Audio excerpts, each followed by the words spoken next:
Hello, everyone, and welcome to episode number 26 of the Journey Running Podcast, where the goal is to help you run farther, fuel smarter, and develop character through trail and ultra running. I'm your host, registered dietitian, coach, and ultra runner Stefan Schuster. As always, I'd like to use this moment as a reminder to folks that Journey Running is much more than just a podcast. It is also my running and nutrition coaching business.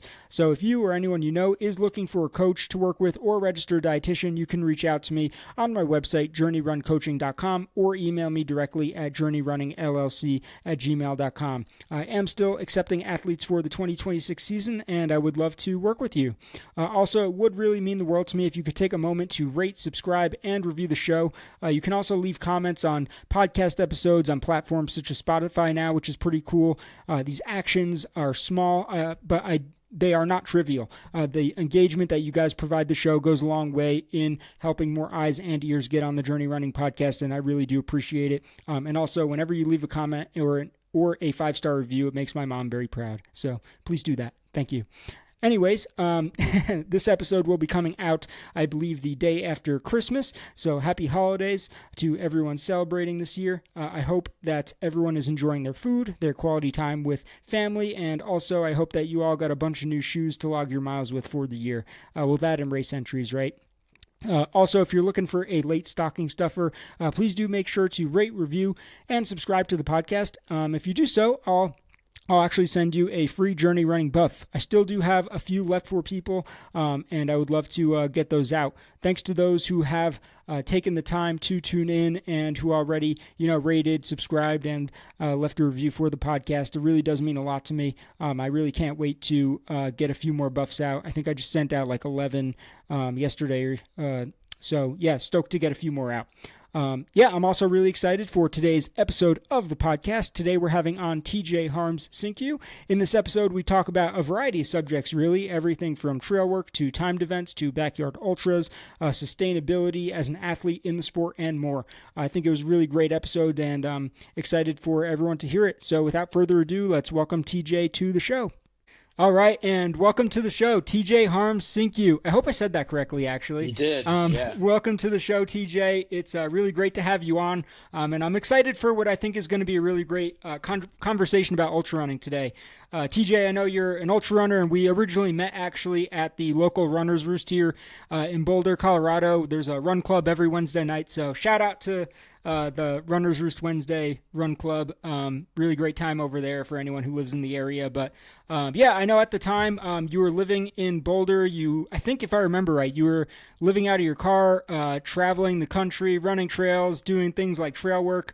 Hopefully I remember all that correctly. But, I'd like to hand over the mic to you for a moment to introduce yourself, tell us where you're from, how you got into ultra running, and hopefully all those introductory details were somewhat accurate. Yeah, absolutely. Yeah, thanks for having me off first and foremost. I'm originally from northern Minnesota. I grew up near Duluth. People know where that is. It's about 2 hours north of Minneapolis, and then went to college down in Minneapolis at the University of Minnesota. Go Gophers! Go Bucks. Where I studied sports management. And then so I graduated in the spring of 2023. And since then, I've been pretty much just doing seasonal work. So I've done a couple stints in Colorado, went out to Oregon, went to Alaska, spent a stint in North Dakota. Right now, I'm living in Las Vegas, Nevada. I've done jobs from trail work to working at ski resorts, working in the oil and gas industry, and just doing a bunch of random stuff, kind of just living nomadically and trying to enjoy this part of my life where I'm young and free and can do whatever the heck I want. So, yeah. Those jobs you mentioned, they're quite different from, you said you majored in sports management. Yeah, absolutely. Yeah, I definitely took a hard turn after college. So that was kind of interesting. The summer before my third year of college, which ended up being my final year, I worked at a summer camp in New Hampshire. It was just like kind of a random fun thing. I was doing a ton of internships and networking and like all the professional things, in college and taking that very seriously. And then I just decided to take a summer to like go work at a summer camp in New Hampshire and try something new. And I thought that was like, okay, this is going to be my last fun thing that I'm doing, and then after that it's going to be like probably getting into like a career job. And little did I know that I ended up just meeting people that were doing van life and seasonal work, and that kind of totally just, I don't know, brought me off course in a good or bad way, I guess you could say. But it's just kind of the way that it's taken me since college. So yeah. Yeah, where are you finding these seasonal work type gigs, and what's inspiring you to choose one or the other? Because doing stints in like the oil and gas industry is very different than you know uh, uh, doing trail work, for example. 100%. Yeah, I think I'd put the oil and gas experience kind of on a little ledge of its own. That was mostly just money chasing, to be completely honest. Like, especially going straight from college to seasonal work. A lot of these seasonal jobs don't necessarily pay a ton of money. Also, like, taking gaps in between each job to just go on a road trip and go explore, go whatever, and then also having a hobby like ultra running. I don't know. They say running's cheap, but I feel like once you get into ultra running, you start doing all these races, it gets pretty expensive pretty quickly. So North Dakota was kind of just like a stop to go, just grind it out and replenish the bank account and then pay off some of those debts, to be honest. As far as like the traditional seasonal jobs that I've taken, like trail work and working at a ski resort, like those are two very classic seasonal jobs. Mhm. And those jobs I found mostly on Coolworks, but there's other websites like Backdoor Jobs and stuff like that. Or if you like have an area, like when I was looking at ski resorts, for instance, I was already in Colorado and I knew I wanted to stay in Colorado because it's freaking an awesome place to be. So that one I was just actively just looking up like certain areas in Colorado. Like I ended up working at Copper Mountain.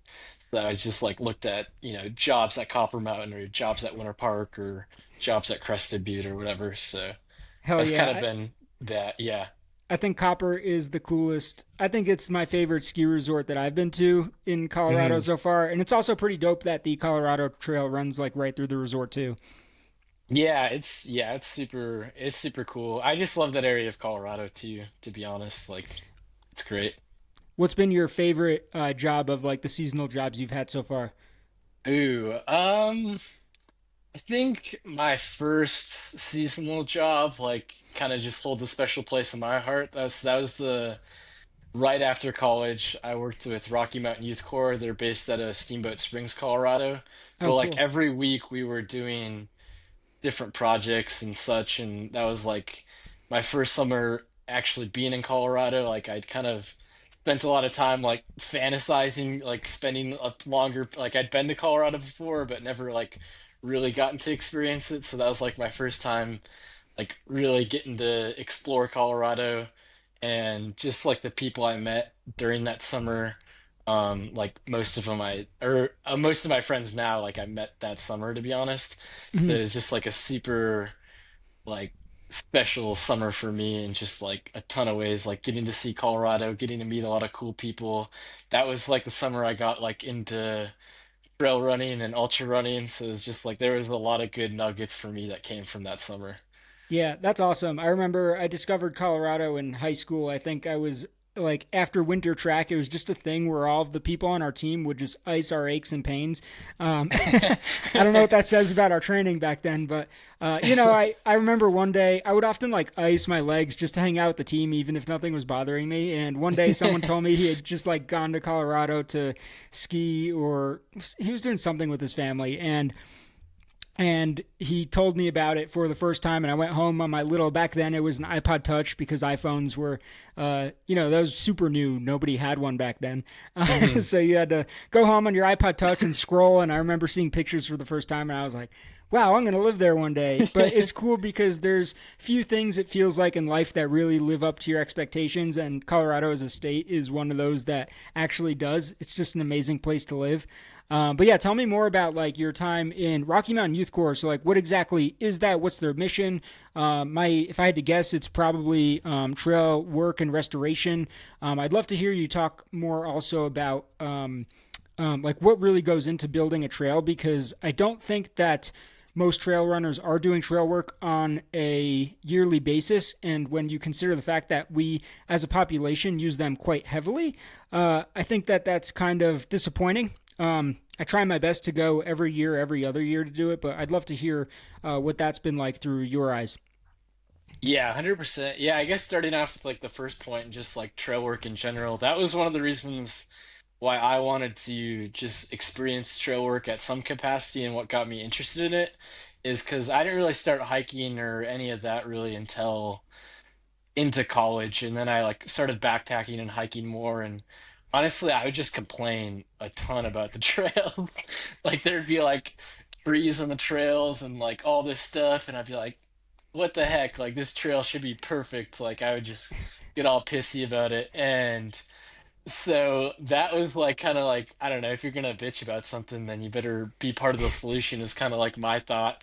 So it's like I always wanted some sort of experience with like, building trails. And is like, when you start complaining about things, you're like, all right, well, this is probably harder than I think it is. So that was what got me interested in it. And honestly, yeah, it totally is. Like, there's a lot that goes into, I mean, even just getting a crew onto the trail. And obviously, there's a lot of politics that go into that that I'm not really going to get into, but like a lot of funding issues and whatever, and then maybe a trail crew already went out there, and then a big storm blows down 50 trees onto the trail, or it's like, well, we already funded a trail crew to come out here once this year. Like, do we want to continue to, invest in this trail? And then you got a place, especially like Colorado, that's got so many trails, and it's quite a task to keep them all somewhat maintained, to be honest. So it's like, do we spend more into working on this more popular trail, or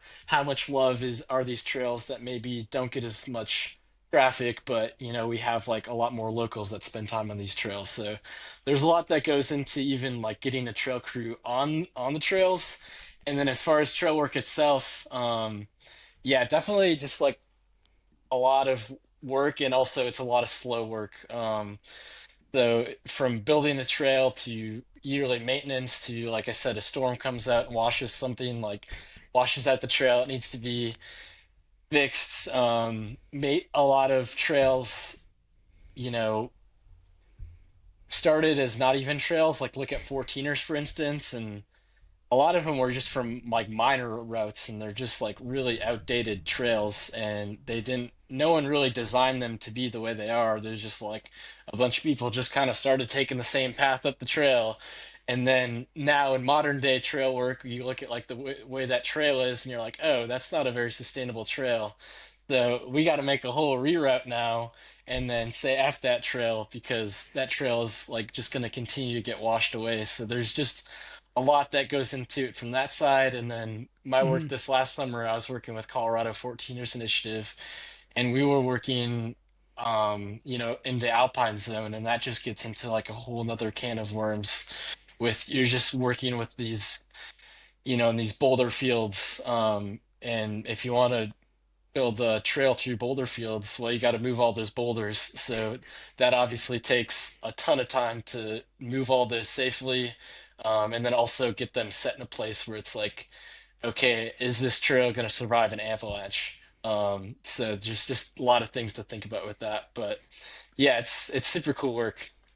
Yeah, I think I've done like 2 or 3 trail work days over the last few years. I'm trying to get more regularly into it. And I remember, like, for example, I did one of my days with CFI Initiative, so Yeah. Colorado 14ers Initiative, and that was on Quandary Peak. And I distinctly remember how much time and effort it takes just to get the equipment up to the point on the Yeah. trail where you need to like actually then do your work. Like when you Absolutely. take into account the travel time to get up and down the mountain, and then everyone's got to like eat lunch because it's tiring being up there all day. I remember at one point a storm came through, just typical Colorado monsoon coming through in the afternoon, like slowing down our work too. It's just there's a lot of like factors that I don't think people really take into account if you're just a trail user as opposed to like building it. Um, yeah, how much do like these organizations rely on volunteers versus people that they actually pay to go out there and do that kind of work? Yeah, so it's a mix. Like I just worked with Colorado 14ers this last summer, and excuse me, it's A good mix. Like I was on a crew that we didn't have volunteers, just because of where we were working on the mountain. We were like super close to the summit, Hmm. and like our hike was pretty challenging for even us that we were on the mountain for 4 months. Even by September, like even though we did the hike all summer, it was a pretty challenging hike. So just to throw random people on that hike would have been not really worth it, to be honest, because you just spend the Hmm. whole day hiking. But there are crews that you probably worked with, and they get a ton of their work done through volunteers, which is super awesome. So it's a mix. I'd maybe say like 25% with CFI or so Hmm. of the work gets done through volunteers, which is awesome. And then with my experience working with conservation corps, not so much on the volunteer end. That one's just pretty much you're with your crew and working with your crew, and that's kind of that. Yeah. Like a typical day is like getting up to the spot. It can be like moving logs, moving boulders. I just want to like try and paint this picture for people because um I do think that this is an important subject. I think we need more people doing more trail work, and Hmm. B, there are a lot of races. It's a race registration season. A lot of people are going to be signing up for races this month and in January, and those events are going to require either volunteer work at an ultra or volunteer work through trail work. So there's the travel. There's like moving logs, which are heavy as anything. Yeah. Some of the contraptions you have to use are like very niche, and I'd never seen one of those log move. I don't even know what they're called, the log moving things. The log tongs, yeah. Yeah. Oh yeah, they were like tongs. You have to like Yeah. line up with people. You need like three people to hold these tongs, and like you use Uh-huh. gravity to basically pick up the log and put it in the right spot. Yeah, just I really want to try and my best to like paint that kind of picture for people. Is there anything we're missing here? Yeah, I mean, yeah, just kind of like you said, the it usually starts the day with the morning commute, and that might involve carrying some of those tools up to the work site, whether it's rock ballers, shovels, picks, the long log tongs, as you mentioned, among other things. So it's getting to the work site, and then beginning the work. And when you're below tree line, that might be adding check steps, timber steps. So, cutting down a tree, stripping the tree, cutting up the tree, carrying that tree to where you're going to put in a step, digging in the hole, which all of this is, we're just kind of brushing through it, but digging that hole, putting the log in the hole and boom, you got a step, or thinking about water and, where that's going to go. So that's actually doing the work, carrying dirt bags, whatever. So there's the commute, and then there's the actual work part, and then obviously the hike down as well as breaks. So I think that's an interesting part of it too, is um, especially in these 14ers, is you have such a finite amount of the year where you can actually go up there and work safely and where you're not getting covered with snow. And then each day between the commute and then the obviously the breaks that are needed, and then if there's an afternoon storm bad enough where you might need to hike down, I think that's like another part of it. And for CFI, like at the beginning of our season when we have enough sunlight, we're actually starting our workday at 4 a.m. in order to get our workday done before those storms even come. So, What um, what yeah. peaks were you on, by the way? This last summer I was on Mount Chavano, down near Salida. Okay. Yeah. I had a And feeling. That's cool. yeah, and then 2 summers ago when I was working with Rocky Mountain Youth Corps RMYC, I was working with CFI as well, and we were on Mount Albert. But Nice. we were on the Black Cloud Trail. I just want to shout out that trail because that's a Ooh. super cool, underrated trail in Colorado, and no one hikes it. Like if you're gonna do Albert, like North Albert is like full of people, which is Mhm. cool. It's the easiest route, but Black Cloud, um, you get a sick ridgeline hike up to the summit, and there's like no one on the trail, so All it's a right, pretty cool noted. trail.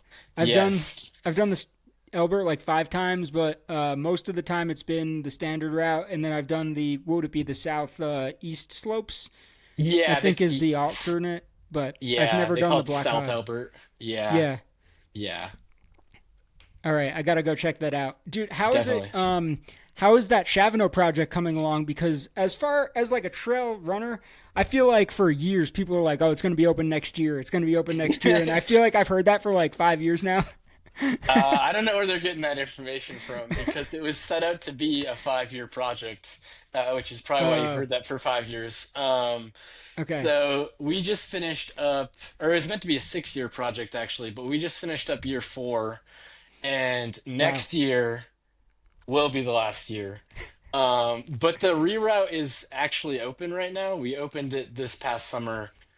So we opened up, I think it was like a mile and a half or so reroute is what we've done so far. And that's open, and the old trail's actually closed. And then we're working next year, we'll finish the trail all the way to the summit. Mhm. So right now it's like 85% open. Nice. So, Yeah, Chavano was my first 14er, so I can't oh, wait to go cool. and finally do the new route. Yeah, yeah, yeah. Can you still see the Angel of Chavano? Which, for anyone listening who doesn't know what that is, on the current route, there's like you're like hiking on the side of the mountain, but if you like turn to the left as you're going up, there's this view where there's it almost looks like a sideways smiley face, but it's like an angel, and it's the Angel of Chavano is like the snow that's still there. Will you still be able to see that from the new route? Yes, yes, you will be able to. Okay, Um, that's a must. so I feel like for that mountain. 100%.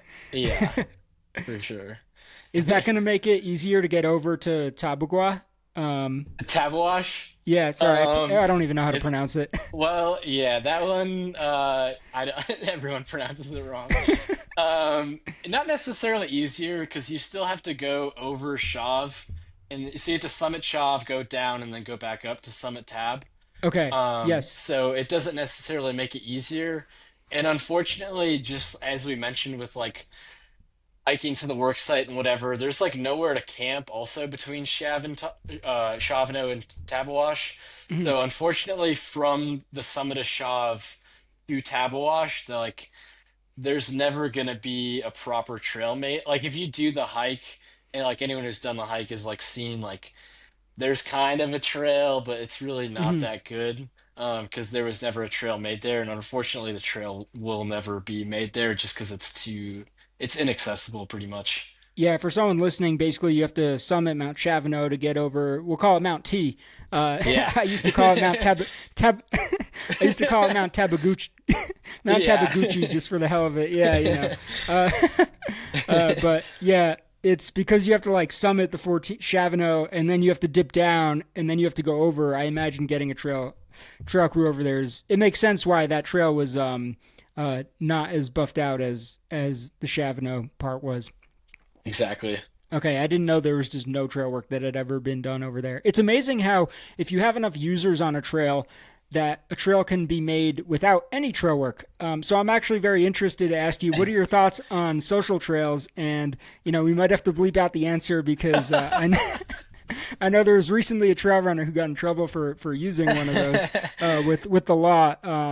But I am interested if you're opening to answer, but you can plead the fifth too. 100%. 100%. Yeah, I mean, I'm a terrible person to ask this question to, because like I've done a lot of trail work, and so I guess I'll give you two answers. So first answer, if you want to be the most correct and the most LNT correct and do things the right way, Mhm, stay on trail. It is important to stay on trail because, like you said, it is very easy to create a trail. All it takes is like 20 people going on the same route, and mhm, boom, you have a trail.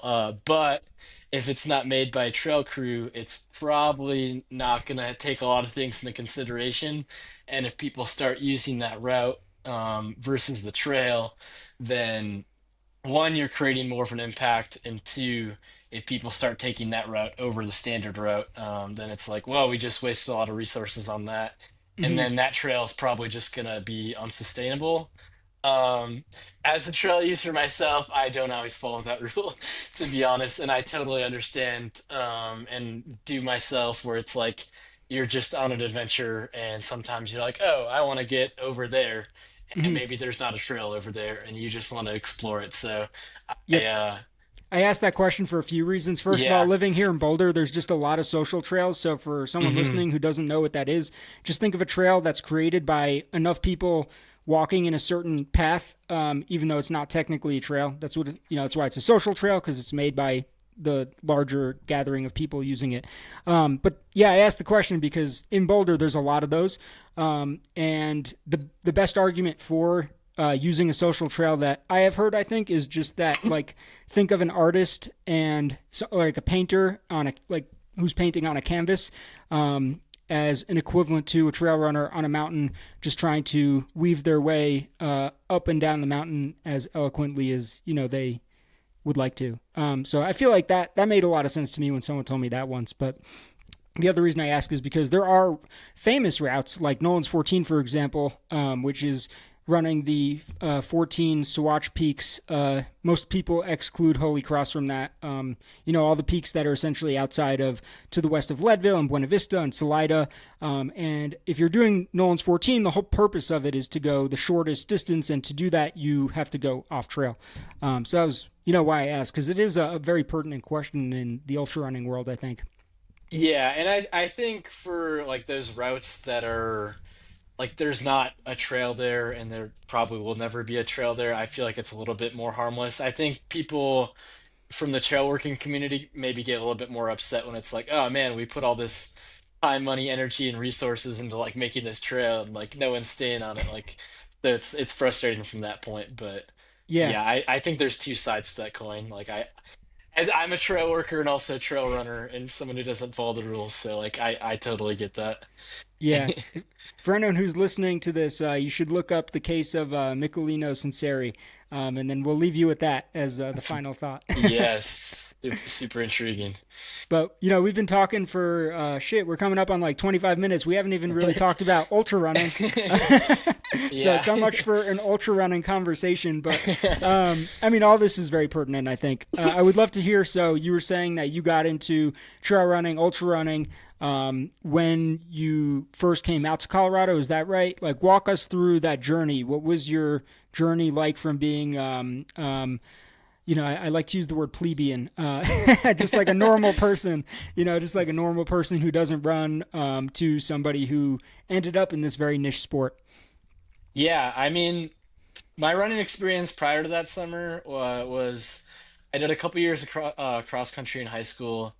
I loved it. College was on and off, but I felt like every time I got into running, I would just get hurt.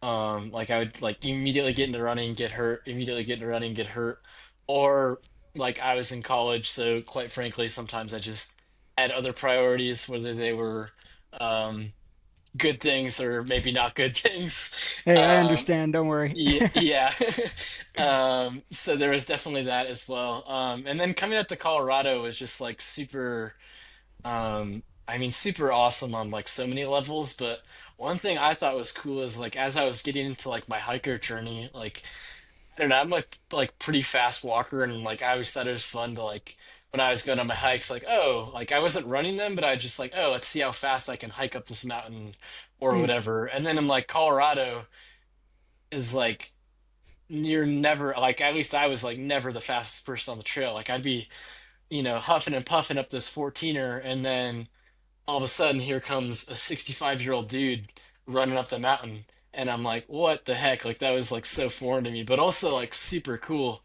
and super inspiring. And anyways, so that summer, I think what mostly got me into the ultra running thing was I decided to run my first marathon. And there was a couple times in college where I was like, oh, I'm gonna run a marathon, and we kind of start training and get hurt, or like it just never manifested to the actual race. But that summer I was just like, whatever. I might not be the most trained or whatever, but like I just want to see if I can run a marathon. So my one of my buddies who was on my crew at the time, um, decided we just signed up for a marathon like 3 weeks out and just decided to run it.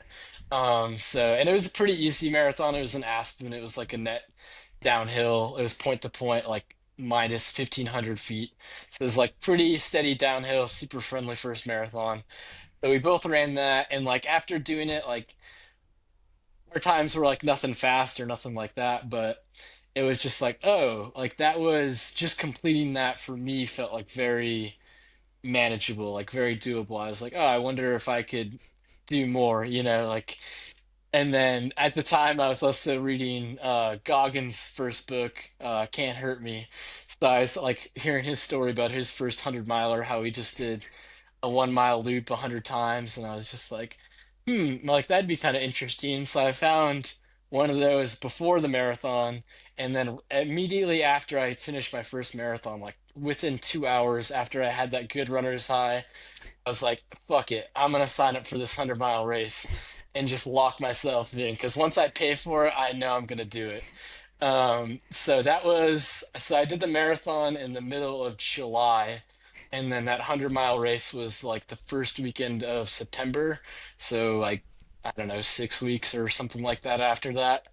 Um, in between, I really didn't do any training or preparation. I did my first ultra was in Steamboat Springs. I did a 50K, which doesn't really translate to 100 miles like super well, to be honest, if that's like the only thing you're doing for training.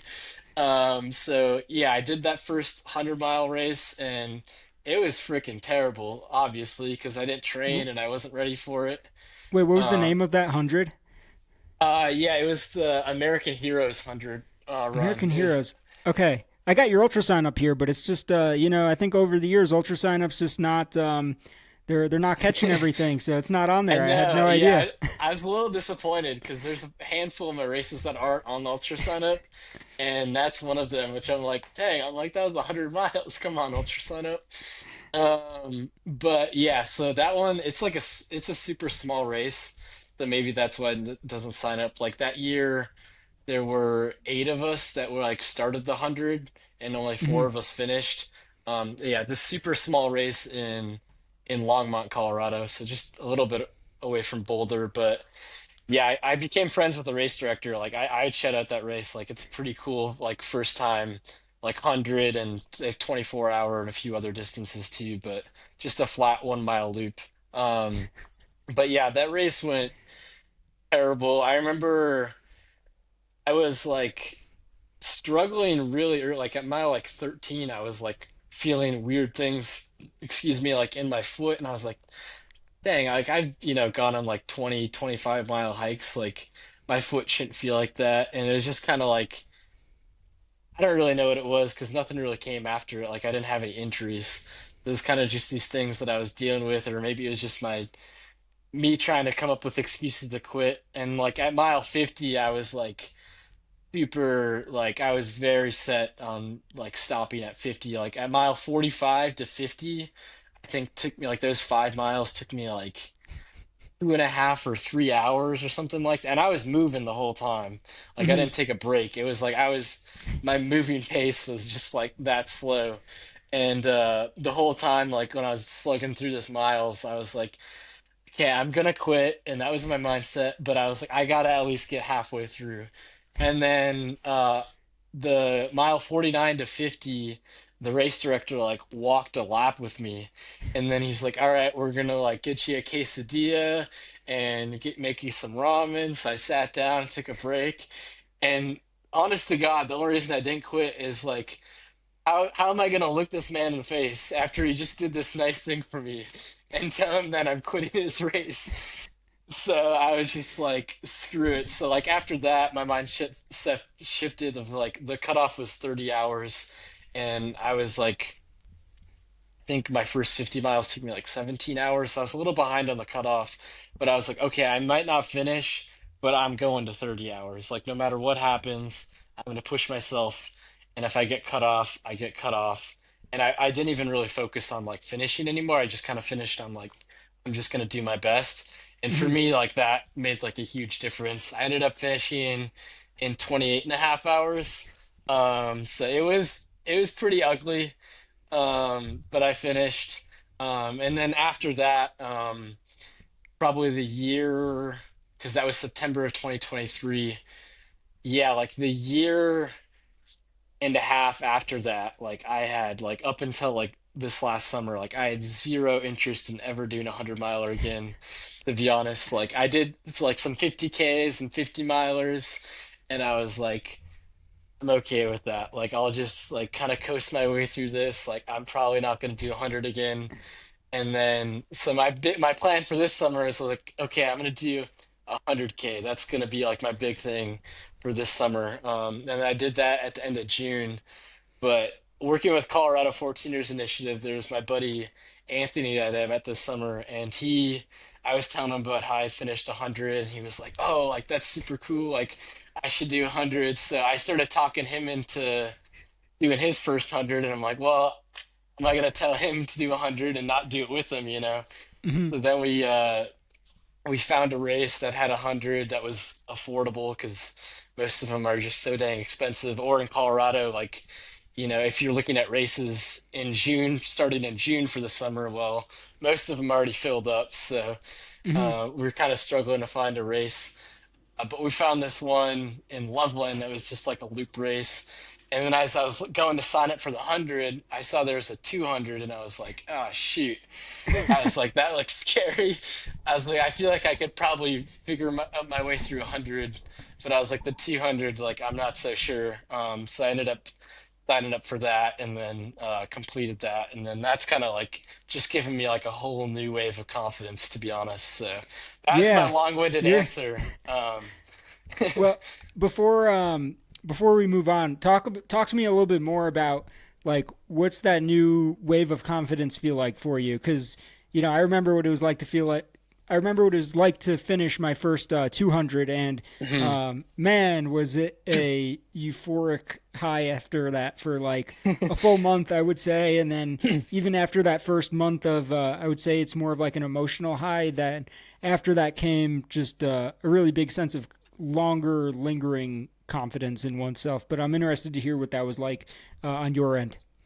Yeah, I think for me, it just like totally changed kind of like for me, like what I think I'm capable of. And especially at that race. And I mean, there's a lot of things, but like that race, honestly, for me was easier than my first 100. I was Hmm. just like a lot more prepared, like mentally, physically, or whatever. But also, like, I think for me, like going to some of these races, like I volunteered at Moab this last year. I volunteered at the Summit 200 and some of the other Oh hundreds. And wow. even at that race, like a lot of the people there was like 55 plus, and everyone was pretty much going over 100 miles at the race. So you kind of like meet these people, and you're like, dang, like, if they can do 200 miles, like that's inspires me to want to do 200 miles or whatnot. So I think that's just like seeing that and then also getting to experience that. Like that 200-mile race, like it was nothing special. It was a 2-mile loop. It was flat, so it was like not quite like Tahoe or Moab or Summit or any of these trail 200s, but just being able to do that distance and it feeling like pretty good, to be honest. It was like, oh, like, and yeah, I remember even after I finished, like the next morning, I like slept and woke up, and I was like, obviously, my legs were wrecked, but I was like watching. There was like this timed race going on, and people were still going. I was like, if I had to keep going, I was like, I could probably keep going. Like, it wouldn't look pretty. So, but I think in the months since then, and then like since like volunteering at Moab and meeting other people and hearing about their running journeys, it's just yeah, giving me like a whole new perspective of like now when I look forward, the Moabs and the Summit and going longer in these backyard races and even, Monster, like these 6-day races, like, it popped a lot of little seeds. And now when I think about those things, I'm like, oh, like I think those are things that I could actually do and maybe do well. So yeah, it's Yeah. been it's been pretty cool to fantasize about, to be honest. Yeah, I mean, and you're taking big steps to get there. Like you were after that 200 miler you ran in August this year. You then went on to in October run the Bear Chase 100K, which is also another loop race. So we're definitely going to be talking about loops and backyard ultras in a second. But you ran 100K like what was that like 5 weeks later or something, and then 2 weeks after that 100K you ran 23 hours. It says 23:30 on ultrasign up here in a backyard Yeah, 24 hour. I'm not sure what that means. And then the last leg and then race, the last one was a race, so it was a 24 hours, but the last one was it was my finishing time oh, technically. gotcha. Anyways, Okay, that makes yeah. sense. Yeah, so but a 200 miler, a 100K, a 24-hour race, and then you ran 158 miles at a last man standing race a week after the 24-hour race. And then Hmm. you said you ran another backyard ultra you were just telling me about before we started the podcast, because it's not an Yeah. ultra signed up in November. So you have had a pretty like insane last few months. Yeah, definitely. Yeah, it was all kind of like an accident. Like after that 200, um, I didn't really have any like race plans. I was like, oh, I'm just gonna like take some time off and like enjoy the rest of the fall. Like to be quite frank, like every single race that I've done up to this point, I've never signed up for more than a month out. Like it's been a very loosey goosey, like just like whatever kind of journey. So I've been at various fitness levels. Like thankfully, I was working with CFI this summer and was pretty fit enough to like where that 200. Like obviously, if I had have trained for it, it would have probably been better. But Hmm. I was in pretty good shape. But anyways, for the fall, like that 100K, my buddy, he did his first 100 miler when I did my first 200 miler, and it went well for both of us. And we did some longer runs together in September. And he was like our job was ending, and he was going to leave Colorado, and like we were about to split up, and we're like, we got to do one more race together. So he found that 100K, so we ended up doing that together. Um, and it was like a flatter course, so it was like the only 100K I did before was like the rig in the Springs over this summer, and I think my time was like 21 and a half hours. Like it was terrible. I barely made cutoff. So I was like, well, this will be a surefire way to PR my 100K.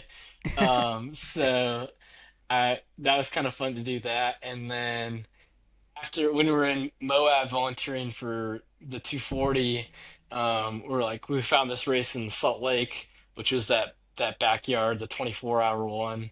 And plus, I was just kind of interested in experimenting with the backyard game, so that was part of the reason I wanted to do that. And then after I did that, I was kind of had my eyes on the Last Cowboy um in Nebraska, and it's also put on by Ultraverse, which they're like smaller up and coming company. So I've experienced some of their races before and like knew them. And also like after that, the one capped at 24 hours, I was like, well, I don't know. There's not a lot of backyard races for the rest of the year, and I don't know. Next year I might get tied up in other things. So I really just want to do like an uncapped backyard. So then I was like, the week after, so it was like, well, this isn't like the most ideal, but like I'm just gonna go do it. And then the one after I did that one. Um, then there was the Summit Backyard in Marble Falls, Texas, that I just did a few weeks ago. And that one, I knew I probably didn't really have a good chance at bigs, but I was like thinking about it, and I was like, I don't know. It's maybe a little bit of a toxic trait of mine, but I was just like, when I get something in my head, and I was like, I don't know, like I can't say that I didn't try, you know. Maybe I didn't train for it and maybe like whatever, but I was like to just go, see what it's about. And I didn't do super well at that one. I got 33 yards. So it was like 137 miles. Hmm. And uh yeah, it was kind of just like I mean, whatever. that's a long way. It was.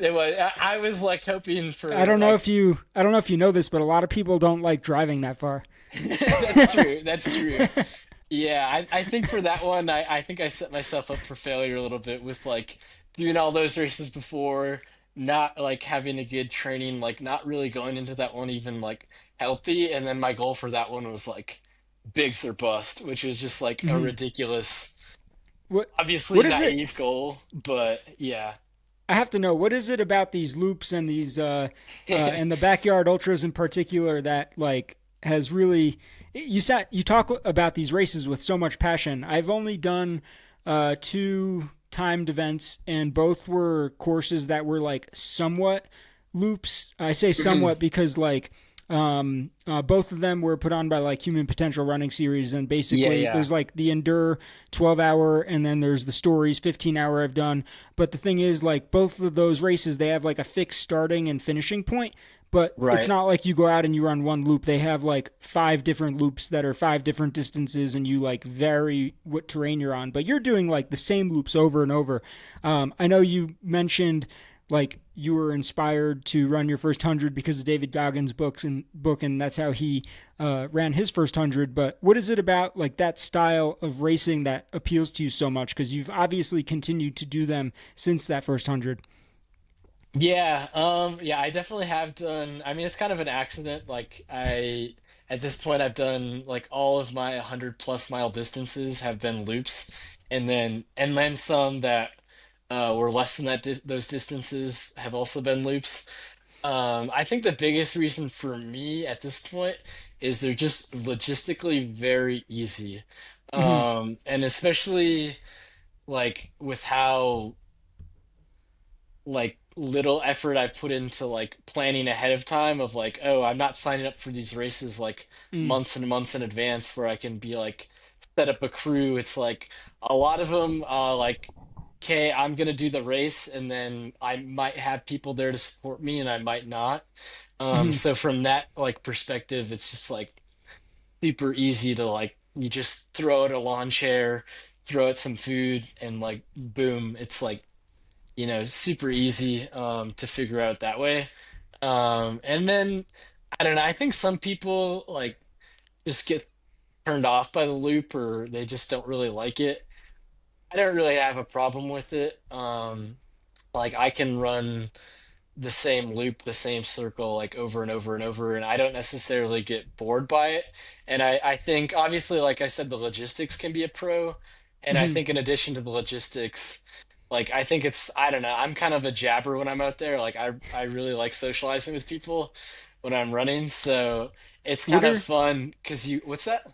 I was wondering, like, what are you looking for out on those courses? Because I just think to myself, like, a big deterrent to me to doing those types of Yeah. events is like I get really amped up by the idea of going somewhere new, of being on a point to point course, seeing somewhere new. Like, I always use the Bear 100 as an example. Like, why would I have Uh, ever gone to Logan, Utah to run through Bear Canyon, or Logan Canyon, sorry, if mhm. like the bear wasn't like placed there? I think it's a great Yeah. example of like a race in in a place I would like. It gives me an incentive to go somewhere new, and then I see it and I'm like, wow, this is I'm gonna try and go there forever. It's such a Yeah. cool place. But loop courses don't like amp me up like that because I don't know, you see the same thing over and over. So I have to know like what do you look for in your events? Like what are you trying to get out of it? That Um, obviously differs from me.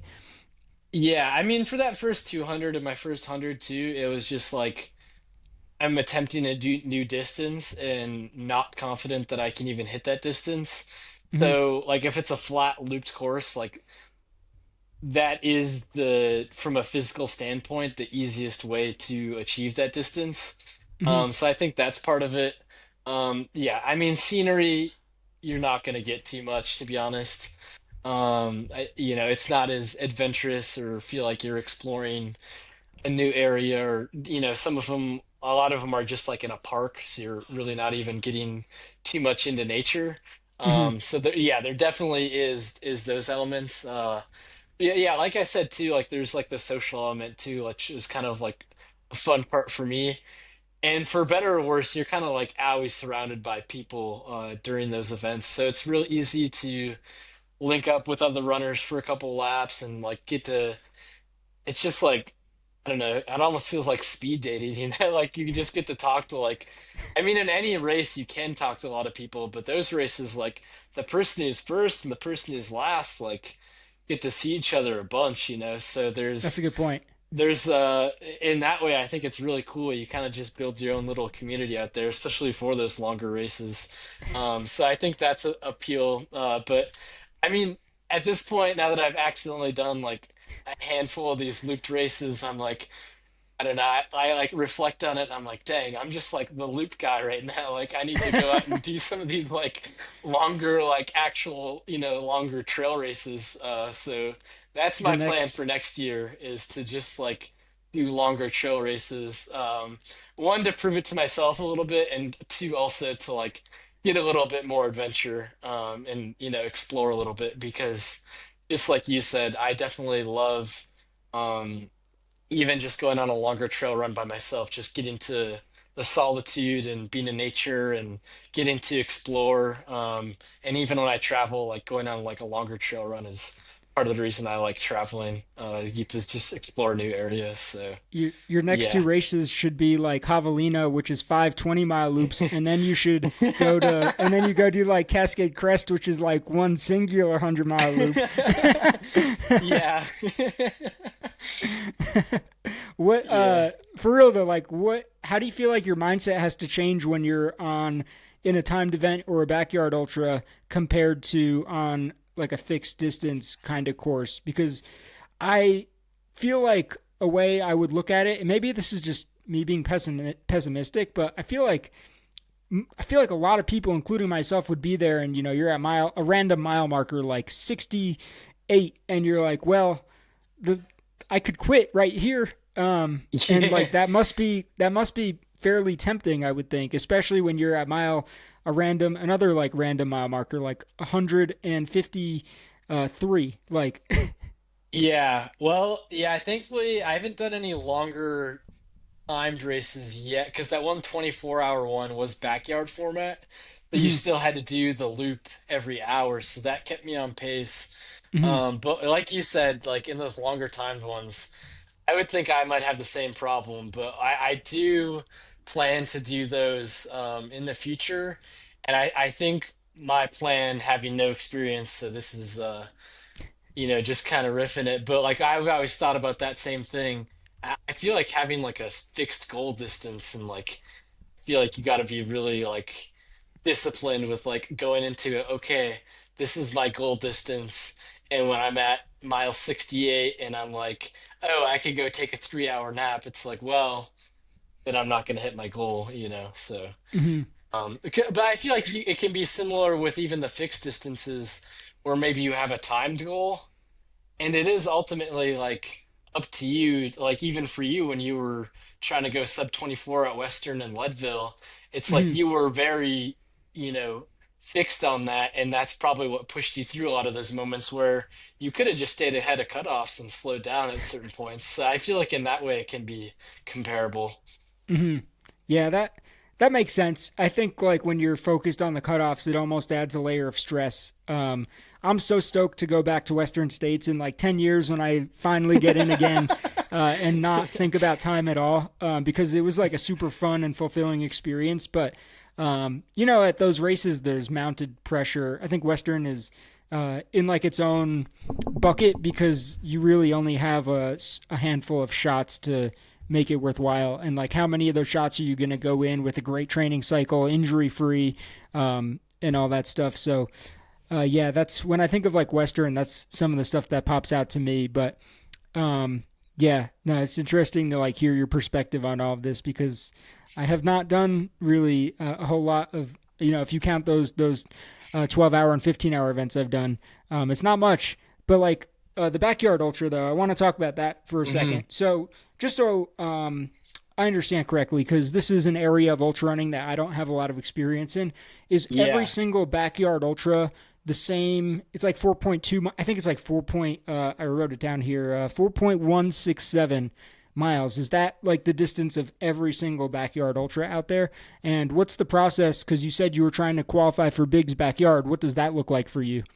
Yes. So a traditional backyard ultra does follow the 4.167-mile loop. So you do that loop every hour, and just to explain it further, say you finish that loop in 40 minutes.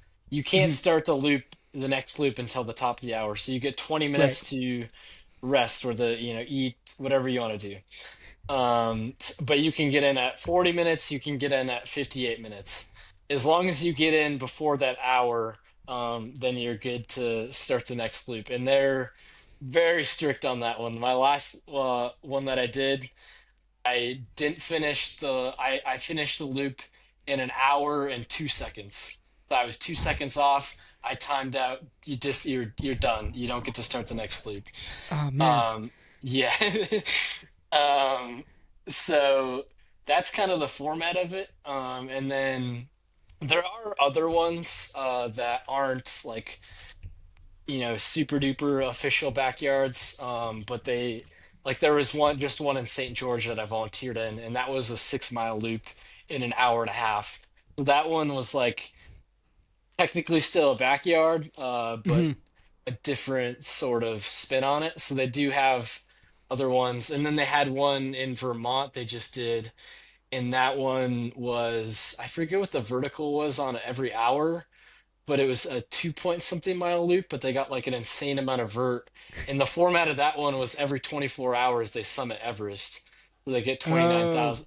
And that one was crazy. It went like 96 hours or something. So, wow, um, that sounds hard.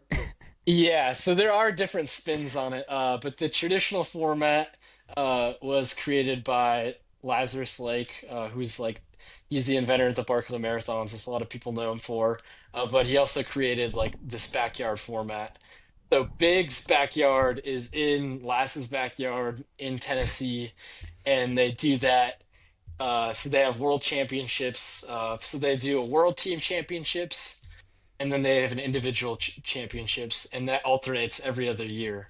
So if you're qualifying for an individual year, each country gets 6 spots.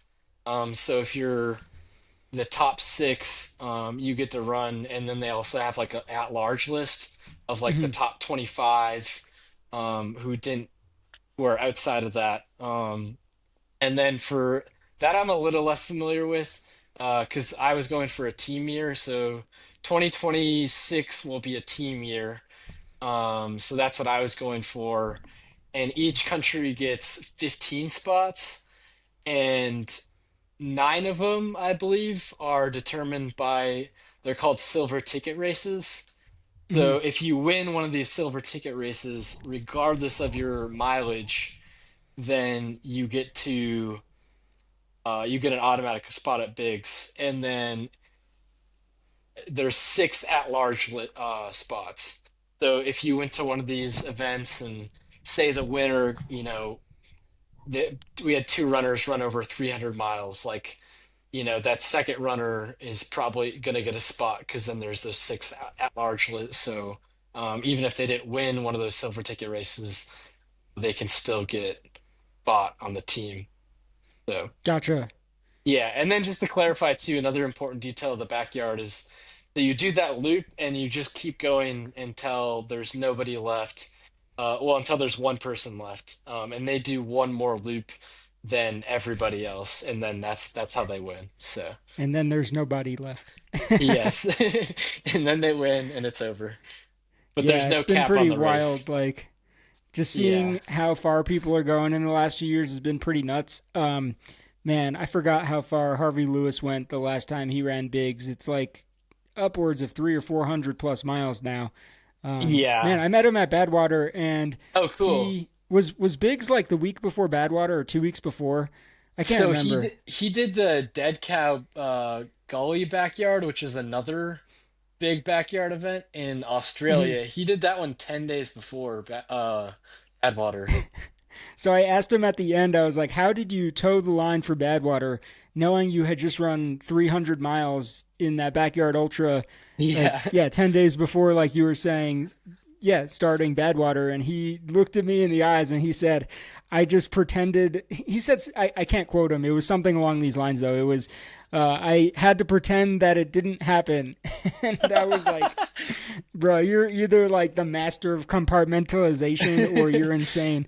But either way, he was like one of the coolest people I've ever met, just in his like demeanor. And like our runner finished and he asked to take a picture with our runner, and I was like, bro, that's that's a leader in the sport right there. Like, not waiting for someone to ask you for a picture. He's just like, yeah, can I get a picture with you? I was like, shit, man, that's I just thought he was a really cool guy. Yeah, that's But sweet. having done a few of these events now, what has worked well for you in that format, and what's like the next thing that you think you're going to change going forward in it? Yeah, the backyard is like a whole different can of worms, for a lot of different reasons. So it's like, I feel like for backyards, any I mean, not to its entirety, but for most of the race strategy, any sort of strategy you're going to have for a different race, I feel like almost goes out the window, and you have to have a whole different strategy for a backyard, Hmm. just because of the nature.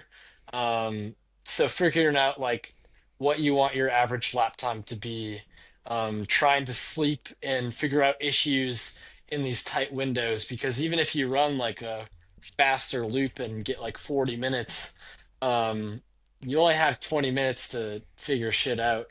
If you have GI issues, or you have foot issues, or you're trying to sleep. So it's these very small windows to figure out these problems. So I think things that have worked for me is just kind of designating before my race, and I've kind of experimented a little bit with, okay, what do I want my lap times to be? Like Hmm. one race, I was like, I'm just going for 50s. In that whole race, I stayed between 49 and 51, like the whole race, and then I had 10 minutes to do whatever I need to do. And then this last race, or a race before that, I was doing really slow laps. I did like 54s to 56s. That was giving me like a 5 minute window, which to me felt like not enough time. And then, kind of adjusting from there. So I think having like a set lap time strategy, and then sometimes, you got to account for, oh, I'm going to change my shoes. Like I change my shoes and socks every 50 miles. So those laps, I'm going to try to get in a little bit quicker. Um, so having that kind of dialed, having a nutrition plan dialed, and I don't know, just giving myself options, which that's kind of typical ultra stuff. But one good thing about the looped races in general, and a backyard too, is since you get to return to home base every lap, like you can, eat, you can rely on mostly real food. It's not like a Moab where you might have a 20-mile section that you have to carry all your food in. Like you're never going to Hmm. go more than 4 miles, so you can I've seen people eating, steak and potatoes out there or whatever. Like everyone has their own strategy, but it's kind of cool because you can rely on mostly real food versus, the gels and whatnot. I think one Hey, I thing for took. me, what's that? Oh no, I was just gonna say I Yeah. took a Subway BLT with me on the Moab Heck course yeah. for that mile like 30 to 56 section. So you Nice. could always just do something like that. That's true. Yeah, yeah, 100%. Um, yeah, I think one thing for me that's crucial in the backyard, like especially if you want to go far, is having crew. Like I've done some of the backyards crewed and also some of them uncrewed. Hmm. And for me, like especially since you have this finite window of like, and especially when you're starting to struggle and you might be trying, you going all out and you can't get any faster than a 54 minute. It's like that leaves you with 6 minutes, and if you're trying to sleep or change your shoes or whatever, it's like it's a small window of time, and you have to get into the crowd before that next hour. So even having someone to help you with the little things, whether it's filling up your water bottle, having hot food Hmm. prepared for you, massaging out whatever needs massage, like helping you take off your shoes, like just reminding you to do things just like in a normal, kind of like having a pacer. Like I think those things are just super crucial, and pretty much anyone that goes far in a backyard like has a really solid, like at least one or two people that are going to be there for them, helping them with all their stuff. So I think that's probably the biggest thing. Hmm. And then obviously lap time. Um, I'd say mixing in like walking and running. Um, Hmm. because especially early on in the race, like if you walk, that's going to use different muscles, and you know you're going to have plenty of time to suffer and run later in the race when you start to struggle. And I think going back to lap time too, just be patient. Like in this like there's no, it's so frustrating, but there's no getting ahead in a backyard. Like it seems like so, in a lot of ultras, it can feel stupid when you're starting out and you're like, oh man, this is like a really stupid slow pace. But you're like, all right, well, at mile 30, I'm gonna thank myself. Hmm. But in a backyard, it's like there's no putting miles in a bank. Like there's no getting ahead of your competition. There's none of that. So it's like Have unless you like know that you need to get a faster lap time and you're going to do something productive with it, like there's no sense in like just going faster for the sake of going faster. Have you ever done the Goggins 4x4x48 challenge? I haven't, but I think I'm gonna mix right now. I'm like kind of on a little off season break from racing because after Hmm. my last race, I'm like I need some time off. That's I think one thing I kind of just want to throw in there. It's like a Yeah. good No, little training thing, but I haven't done it I was before.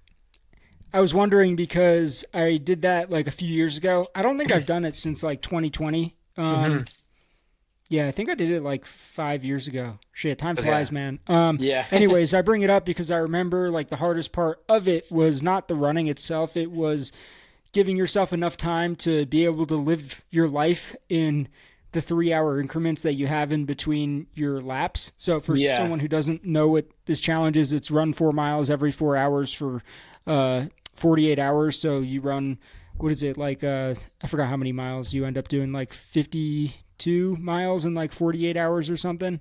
Um, and maybe I added an extra 4 miles in there. Anyways, the point is, like, I remember, you run your 4 miles, and then that takes like, say 40 minutes to an hour, depending on the person. So you have 3 hours, 3 hours, 15 minutes to live your life, to eat, to sleep, to do social activities. And I remember that was like the hardest part. But hearing you talk about these backyard ultras has reminded me of that because it's like the I don't know, getting like a doctorate's degree in like that kind of challenge because instead of like 3 hours, you have like 3 minutes to live your life in between your laps. Oh yeah, 100%. I mean, especially like when you hit the struggle bus, like for me, my last 5 or 6 laps, I don't think I got in faster than like 56 minutes. And it was like 57, 58. Like my last one that I made it in was like 58 and a half. So it's like, yeah, you Hmm. just have like these really tight windows of like, all right, like bloop, bloop, bloop. Like, and you kind of got to prioritize things. It's like, okay, Hmm. in an ideal world, I do this, this, this, and this. But it's like, okay, with the time I have, I'm only doing this. And then Yeah. the rest of it just is like, oh, well.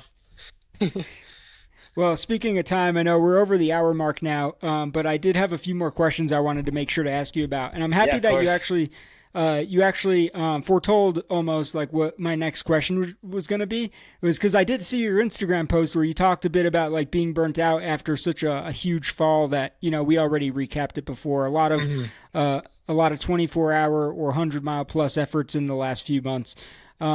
So I guess what I'm wondering is like is how are you currently feeling about your relationship with like ultra running and running in general? Like what has this fall really taught you about having a healthy relationship with the sport as you look forward towards 2026 and onwards?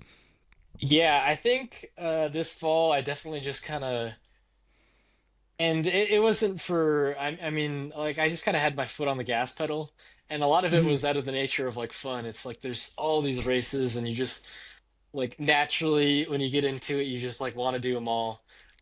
So this fall was like kind of doing that to an extent of like, hey, I'm just gonna like do all the races that I want to do. And I think like in my last race especially like I hit a like I had some in my last two races really like I had some really big lows like super early on in these races that I like don't normally have. And Mm-hmm. after like thinking about it and reflecting and talking to other people is like, you know, I don't know, it kind of became like not fun and like racing was like not fun and it was like, man, like and like I remember like how I felt even in those moments and even like after those races was like man, do I like even want to do one of these again? Which like I think can be a natural feeling sometimes after you race, especially if the race doesn't go super well. Mm-hmm. Um, but it was just like remembering those races and those moments was just like, oh man, like this just sucks. I think for me it was just like trying, and it's something I'm really bad at as a person in general, is just like trying to figure out that balance.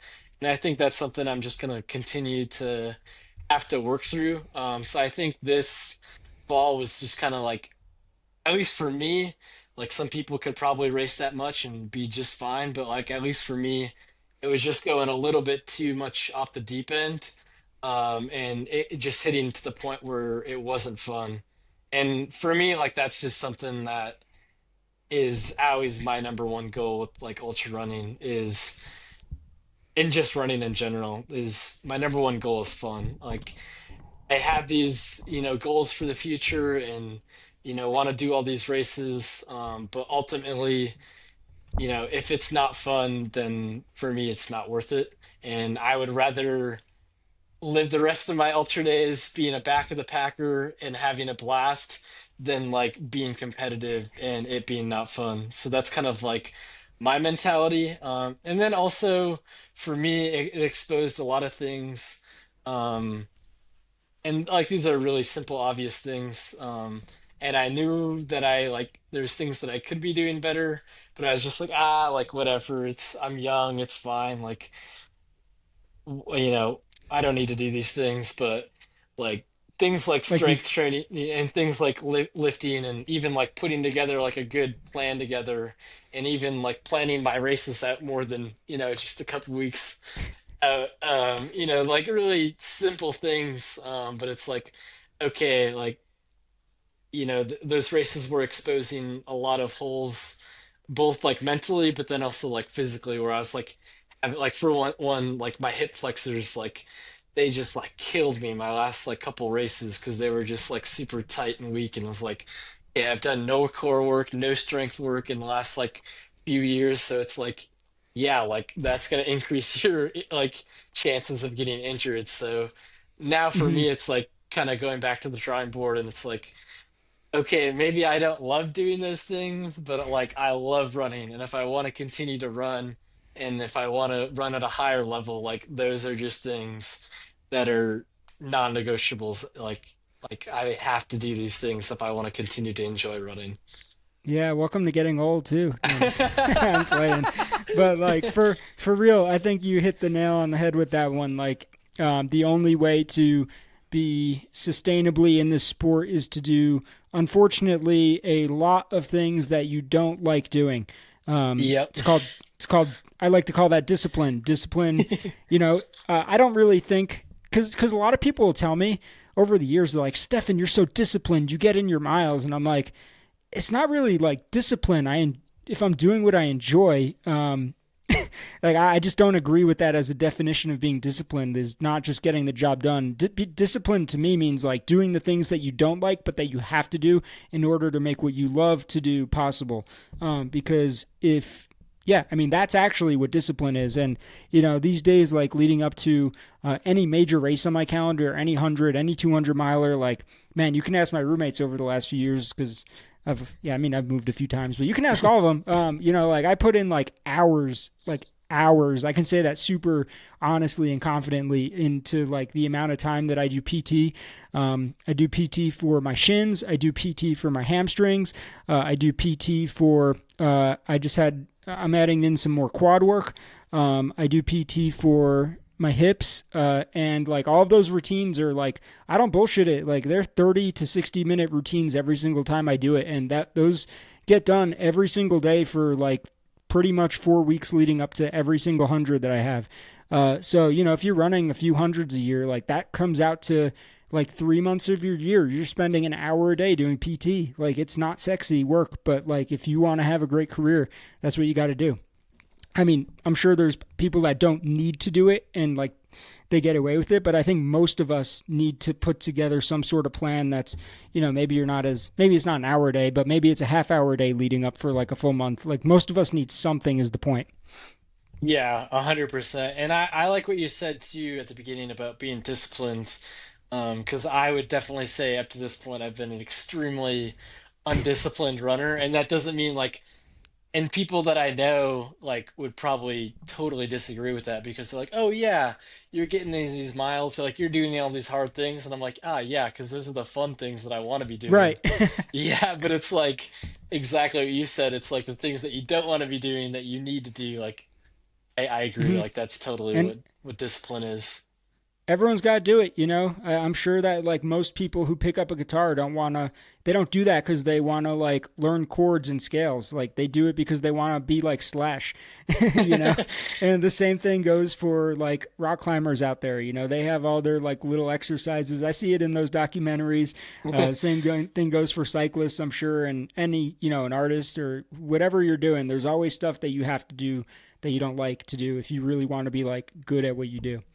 Yeah, 100%. Yeah, and something that I like kind of wanted to touch on, like with you said, of like, I think some people might hear that are like, oh, like an hour PT a day, like that's so much, but it's like, okay, maybe you don't It's a have to lot. start with an hour, and Yeah. like maybe you'll eventually build up to that, but it's like, okay, maybe right now you're doing zero, and maybe you just do 10 to 15 minutes a day, and it's like just doing like something, like if you're doing nothing, it's like if you're doing nothing, then if you just do something, then you're already going to be doing a little bit better. And then maybe as you get into it and you see the benefits, then maybe you'll build up and do more. But it's like, you don't have to necessarily eat that whole apple all at once. You can just kind of build up to it, just like you're going to build up your miles and anything else that you do.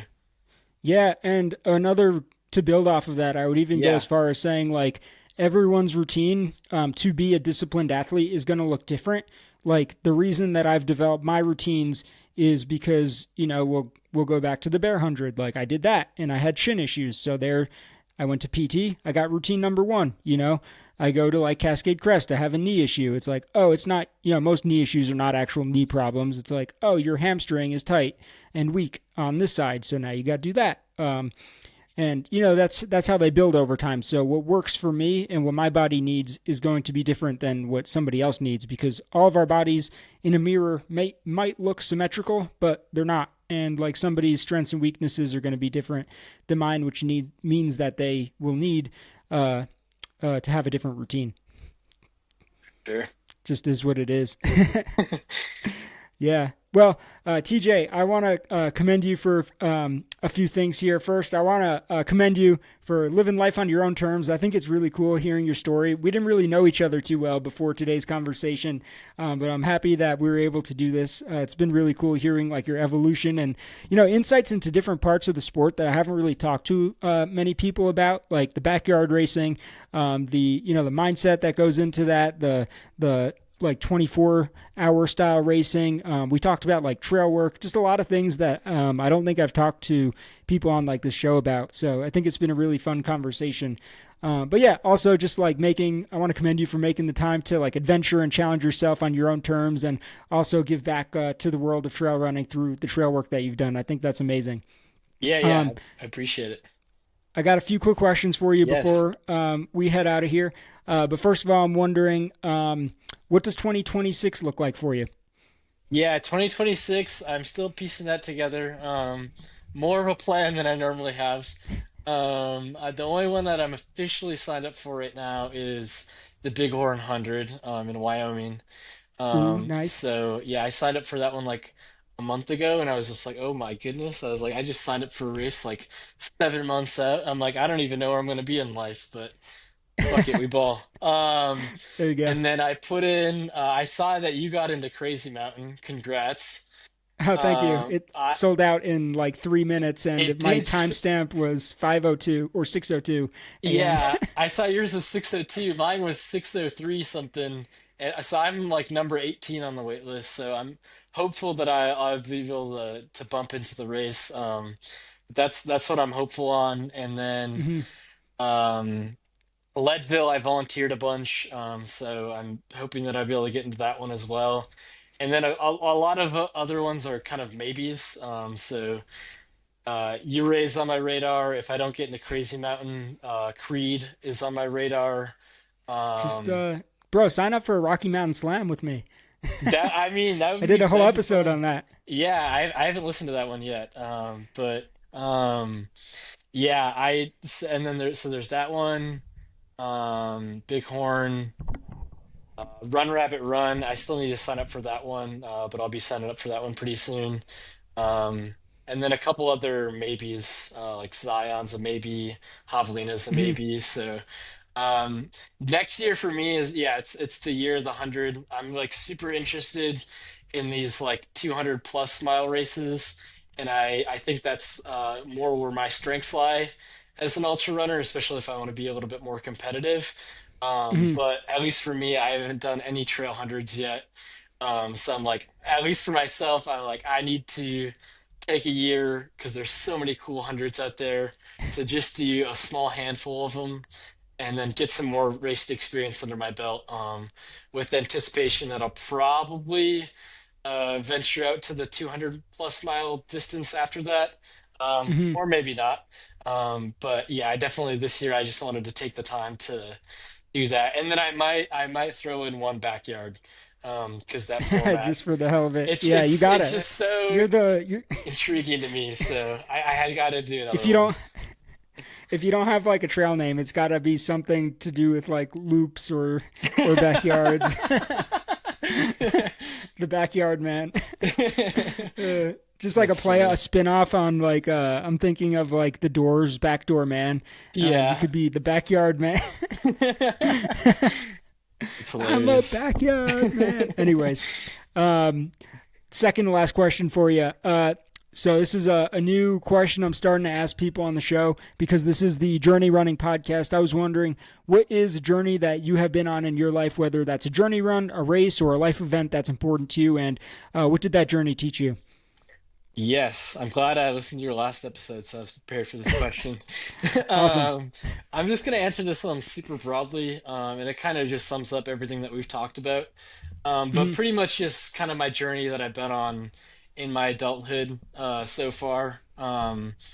Like just from college and pursuing, the sports management career, even though that's not what I'm doing even remotely at this point, but I pursued that super hard because it was important to me at the time, and pursuing the seasonal lifestyle and just kind of like you said, living life on my own terms. And this was like, okay, like I want to go to Alaska, like I'm gonna go to Alaska, like I want to go work on trails in Colorado, like I'm gonna go do that. You know, with the ultra running journey and just like being like, fuck it. Okay, I just finished my first marathon today. Like, I'm gonna go sign up for a 100 miler. Can I do that? I have no fucking clue, but I'm just gonna try it. And like, everything that's turned into, as far as like getting to meet a lot of cool people like yourself and everyone else in the ultra running Oh, community, thanks. and getting to challenge myself and do all these cool races and spend time on trails and just live a healthy, active lifestyle.